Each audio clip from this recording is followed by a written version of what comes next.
Hi everyone.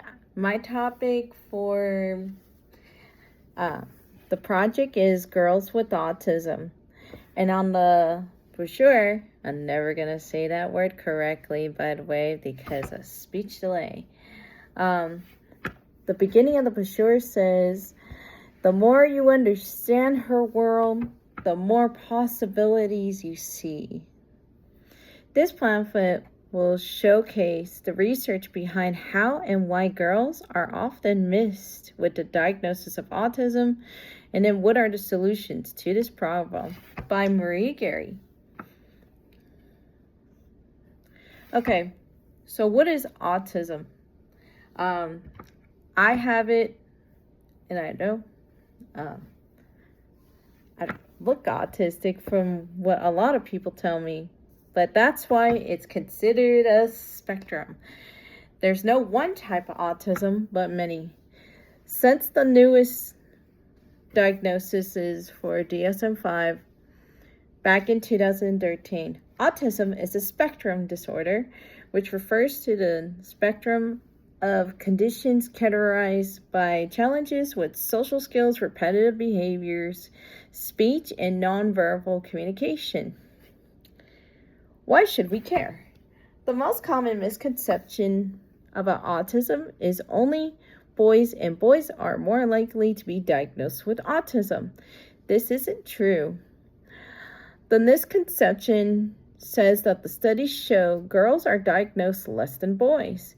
Additionally, girls are diagnosed at a much later age than boys. Statistically, too, girls often are 8 years behind the diagnosis rate, which often leads to the wrong diagnosis and getting the wrong treatment, and the lacking of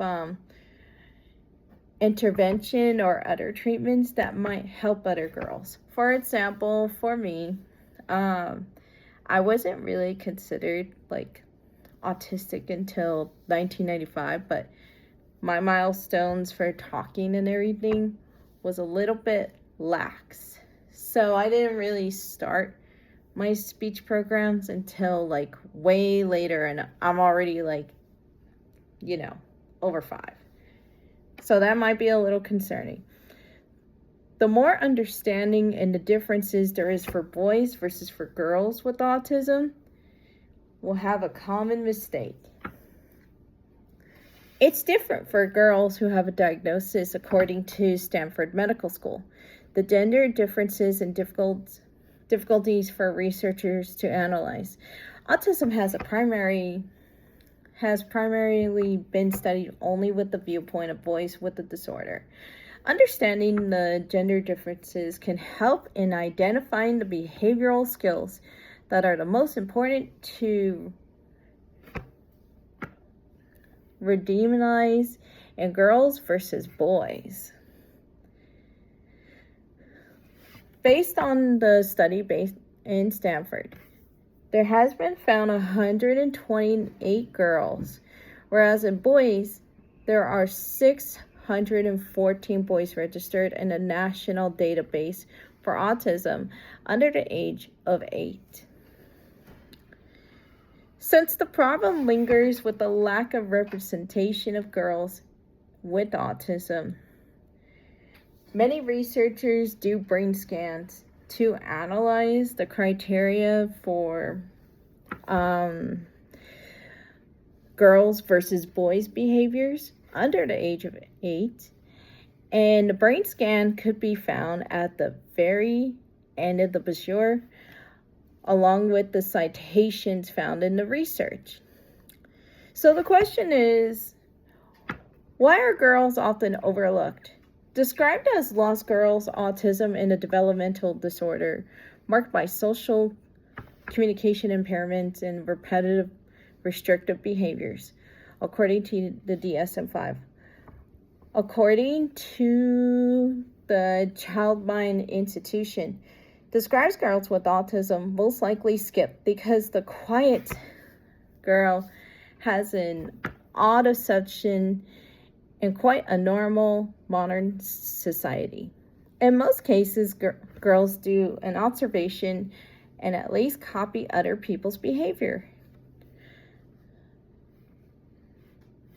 Dr. Nash adds, I see a lot of girls who are diagnosed with ADHD when they are young and who are actually met with the autism criteria when they're much older, which tends to lead for girls and women struggling with underdiagnosed autism, which often may develop depression, anxiety, and poor self-esteem. So the risk of misdiagnosis and stuff is autistic girls are more likely to face school bullying for being different because they can be considered naive, and for sexual predators to prey on them most likely, especially because statistically they're going to be targeted 3 times more than without a little girl with no disability. When an autistic girl is either nonverbal or do not develop speech until a later age, it may lead to bigger disadvantages. A discussion in class with children with disability. Yeah, okay, I already said that. Sorry. So, what's the solution? Because I think when I did my event for the opening area for serving children 7 and under with autism, a lot of experts in my area, they were kind of saying that yes, there is a difference between if they see boys in their treatment versus girls in their treatment, and they would rather just see a little bit more of a balance. So what's the solution? It's time for the misconceptions that only boys have autism to fade. Both genders can have autism, but what the research tells us is girls and boys are diagnosed differently. If you are concerned your child might have autism and they're not meeting their milestones developmentally, see their doctor to seek an in-depth diagnosis. The sooner you get your child a diagnosis, the better early intervention can help and other services can also provide. All right, guys, this was my presentation. I give full permission if you want to use my brochure to educate the community that is around your areas as well. I'm located over in California, so the laws are completely different, and I think I noticed here there's a little bit more openings for girls to seek treatment for autism and stuff. I know for me, despite the fact that I've been diagnosed since 1995, I still get a little bit of not believed by clinicians and stuff, which is a little bit disappointing, but I'm still pushing it and trucking it towards girls and women being noticed in the medical field and not being left behind in their diagnosis. All right, guys, take care, and we're almost done. Bye.